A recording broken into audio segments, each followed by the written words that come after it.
Lumière Kaboulo TV, Lumière Kaboulo TV, Lumière Kaboulo TV.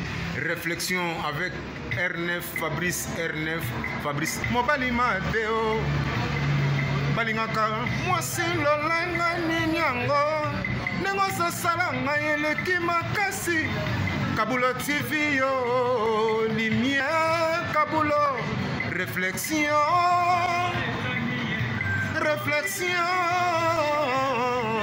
double CD Fantomas, Mayo. Il est là, il a toujours. Il a s'abonner, chaîne les amoko. Ça c'est dit, ma beaucoup, t'as un an à s'abonner. Bon, donc, mon yango, YouTube, tout ça, moko gaga. Réflexion, trop bandé là. Réflexion. Réflexion, lumière Kamboul, Yangwana, Balai qui est ça la biso bien. Tous en ciment pour. Et ça la G. Bongo. Toujours. Réflexion, Lumière Kambolo TV. Chaîne Zamoko, vous s'abonnez, vous avez cité Lumière Kambolo TV. Bonjour, Nabiso Banso. Les alingan de Konabino, Nabingami na Kombo ya Kambulu. Na salaka na émission na chaîne télé Oye Bengami Réflexion. Chaque samedi na 19h30. Famille réflexion na pesi binombote nazara musala moya kitoko et ozala moi pasteur mo etika na filmer ka bopo nazo sala mo musala makasi awa kotala ba pareo nyonso voilà ya na ina likolo comme ça na sala mo musala na ba pe ko solola bandeko ya réflexion mbote mingi na pesi binombote na kombo na Yesu bandeko ya réflexion Nayoki makamunyo sa kitoko e oti koleka na réflexion na moni bandeko pe ba répondre nayoki pe réponse ya autoparticipation ya Manugi monsieur Kisalo Sébastien nayoki pe participation ya Frère Lumière pe na bandeko mususu ngape na bibon ngape funa loba quelque chose yango na nina profiter bandeko ndeko moka tuni ya lobi boye ezali na ba parents oyo baponaka bana baina pe bana moko alobi na lingana nga mwana oyo mususu pa binga pe na lingana nga o wana nga na lingana nga oyo te mususu pa binga pe na lingana nga o wana te do ba parents baponi ba oyo ya bango bazala na bango ndenge wana bandeko nakoyeba na ko répondre rapidement eza mabe na o na répondre eza réponse eyaka contribution te mais eza réponse na kolo makambo oyo azosala ba makambo ya marque oyo kosala ngo susu te koyinaka bana na yo te yo mtobota bango soki baza na bomoi eza mpo na yo koyina bana na yo te wana numéro 1 pourquoi nabi koyina bana na yo te posa parents baya pona yondo lukaki baya alors koina bango te pourquoi pamba to yebite tanto yo ba oyo makambo oyo bana bazoko sala lelo tanto yo to sala ngo na le passé en tant que parent tanto yo po nyokola ba parents na yo tanto yo ozalaki na caractère moko boye o permettre bana bazwa caractère na yo Nazoloba, étant que papa et maman, ce sont des parents. Maman, tantôt yo zala na caractère mo malam te, yango bana balandi. Papa, tantôt yo zala ki na caractère malam te, yango bana balandi. Siko yo ko ina bana no konani. Ko ina bana te, na n'importe quelle chose ba kokyo sala. Na circonstance nyonso, sale fort. Koina bango te soko ko pesa bango beta bango fimbo beta fimbo po ezali biblique et puis pesa melio o corriger bana wana soko ko beta bango fimbo po na correction na bango beta fimbo soko ko pesa e congé kende musika to mona na rate po na tamo bo sala yango mais koina ndete prier po na bana po éviter nini yango permettre bana basala bo avançons. Ezalaki na famille mo na Bible comme na famille ya Isaac na mwasi na ye Rebecca. Isaac na Rebecca moko na moko aponaka oyo aye. Isaac aponi na Esaü, Rebeka aponi na Jacob. Rebeka alingana na Esaü te, Isaac pa alingana na Jacob te. Tala makambo ndenge ebongwanaki. Tala makambo ndenge ebongwanaki. Ezali malamu te koyinaka bana. O préféré na ngai te, ba préférence ekozala te. Bango nyonso baza bana. Mais nde nauti koloba koyina bango te, priaka mpo na bango. Mabeleki mwana wana pesa punition. Ayoki te bengana, tshai musika na yo. Me ya koyina te, musika na yo me opriaka mpo na ye, oza toujours na bolingo na ye. Eza na ndeko moko komone David na makomi. Roi David. Roi David azwa problème na mwana na ye Absalom. Absalom la mwana moko kitoko bogo sa danse. Engambe osakana te. Bijou na mwana. Aina ki papa na ye David pour na ba raison ebele sotangi na Biblia okomona ngo nazo pesa ba verset biblique te nazo te naza moi rapide pour quand même minutes za lebelite. Voilà. Alinga mwana na Absalom alinga na ye papa na ye te pour na ba raison ebele aluka ki papa na ye boma papa na ye pour na ba raison ebele. Soko landi lisolongo très bien omona ki papa salaka mabe moko kala oyo abandi ko futa ngo na nzela ya Absalom mwana na ye moko. Yango to priaka kaka pona bana, to ina bana te, to priaka. Avançons. Nalina lo bablo misato a otomine. Ezabwe, première chose. Nyoso to mona kana mokili esalamaka pamba te na molimo si bazwaki décision. Nyoso ezo salama na mokili oyo ba immeuble tozo mona milai bilé boye. Ba attitude abat, ba caractère abat misusu. Façon bat misusu bazo vivre. Eza décision si ezwa makala na molimo. Alizo permettre mutwana abanda ko exécuter seulement décision aussi ezwama na molimo.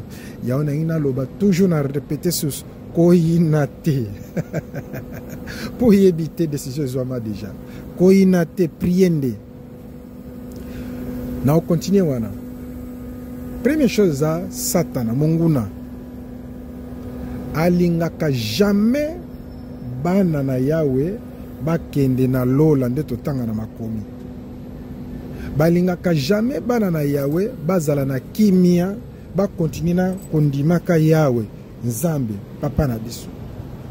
Satana ayaka kobundisa yo te pamba te oza mvwama, oza bogos, oza beautiful, ozali belle. Ozana bana kitoko, mobali kitoko, ozana ba million na yo, ozana vrai cas, vrai Palestine, pambate, osala musala bien, ba futako très bien. Ya on Satan osala lozua azoya pona aboto la biloko wana no. Satan na tina ya biloko wana tasoki mukete. Ana tina ya ngote. Imagine moi zolo bana Yesu soko lingi nazo pesa yo royaume. Ana tina biloko na yo mukete. Ba million na zana tina nango te ana ngwe bele osakana te so bia pesa mutu mo ba million opesa Satan zana. Alors azolu kelo problème te po aini yo ozana mbongo te eza pamba lingi kaka okweisa kondima na yo okweisa foi na yo okutama na ye ensemble na lifelo bokeno ko vivre éternellement na lifelo. C'est ça au diable nango besoin. C'est pourquoi le diable a touché tout yayo pour attendre kaka foi na yo wana okoisa yango. Yango na répété ko ina bana na yo te. Priez pour na bango. C'est difficile vraiment, mais ko ina te priez pour na bango. Na continue. Na baki 3 choses na ina lobela ou 4. Première chose.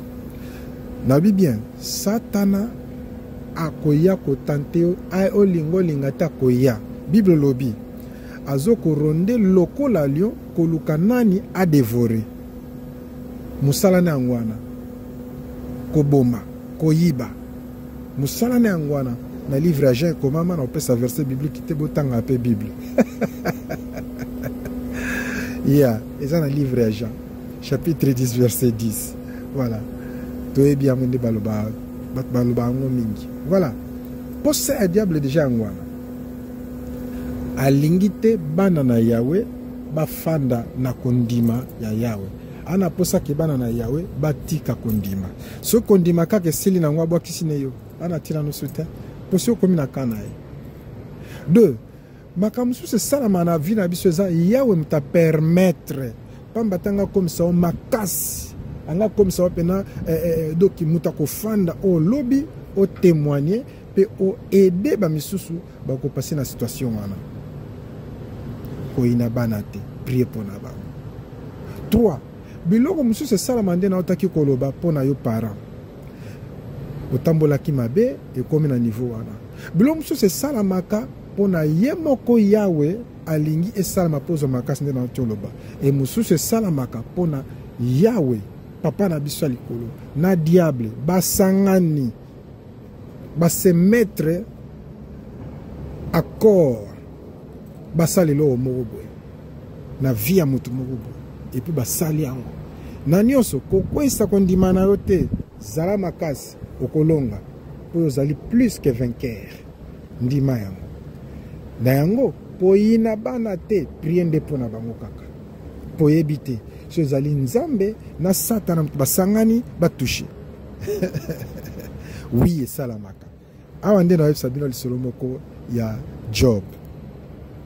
Job asalani mabe moko te avandi na mokili ane pepele me mokili mokolo moko bana na Yahweh basanganaki place basangana na Yahweh bana na Yahweh donc ba ange basanganaki et puis Yahweh papa Nzambe azalaki na bango elongo basutu kaka boye yanke mobo akota yankango na ni satana akoti na milie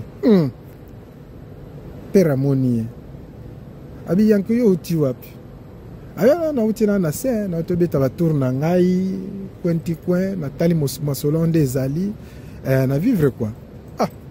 Est-ce que moni mosal na ngai Job na moni ye Job vanda ma defate ba pala misiki ba kar kutu kolobate likonda pamba millionnaire a defate a vanda penza so talie bogo sa type e bo merenga na e defwa lisusu te e bo bana kolobate mais ya pas fuka na niveau tout mais oye bana epsa yo Yahweh ye ba da yo ke soki nyonso wana ezalaka te lesi abwakisa okala Job alela ne yo kaka po obika situation aza nango eza kitoko koleka so moto moni na mosika osentir wana eza Job te niveau aza nango osentir ya bi te eza nango baniveau wana te alinganga na motema na ye satana bi rien alingane yo te ya bi ça va bango mbalisiko bakopere ya lubibo yo lobindeni abino changa kana benda kana betika mwa fimbu mo sentir